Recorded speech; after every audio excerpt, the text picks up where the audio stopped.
he comes in on me. I'm checking with the hip. Don't open your chest up to hit with the hip, okay? That's putting me into the position of going down. In my opinion, against a lot of just untrained people, and they're just going for like a basic tackle, you would probably stop a lot of people with just a hip check, okay? Like, you may not even need to go to a sprawl, okay? But the sprawl is gonna look like this. He comes in and I start to just come down onto him. My goal, fundamentally, now is to get my knees behind my hips, okay? Instead of my hips behind my knees, okay? When he tackles me, he wants my hips to get behind my knees, whoa! And my goal here, if we go with really slow motion, is I want my knees well behind my hips. If he's committed, he's still driving me. And the more I commit to that, the more we tend to go to the ground. We'll talk about some leg positioning when we get down there, some things that I favor.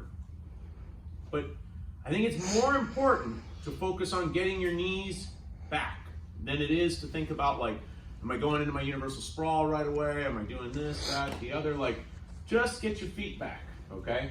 And little bunny hops is all you need. A lot of times you'll see people go like, the guy's coming in, and they'll kind of like just jump, woo, like all the way to like going flat, like, so like that, what that would look like, I don't want to do that to Kate, but that would be like in one jump. I try to go from like here to like whop onto the ground. I don't recommend it. I understand it may have some great utility in like D1 wrestling and stuff like that, but that's like a young man's art. And the other side of that is if you fail at that in the street fight, you're like flat on the ground, he might still be standing, he wasn't intending to follow through that much, right? Like, I think hops, just little by little, do it in 2 or 3 moves instead of trying to do it all in one big move, okay? If you can get your knees to the ground, that helps, okay? So like he's here, and I'm like here, and I get my knees to the ground, and now it's already trouble for him trying to get under me, okay?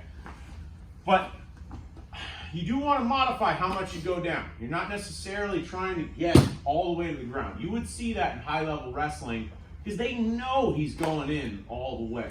They know they're dealing with someone who's going to have a very high-level shot. That's a very different thing than what you're going to be dealing with most of the time.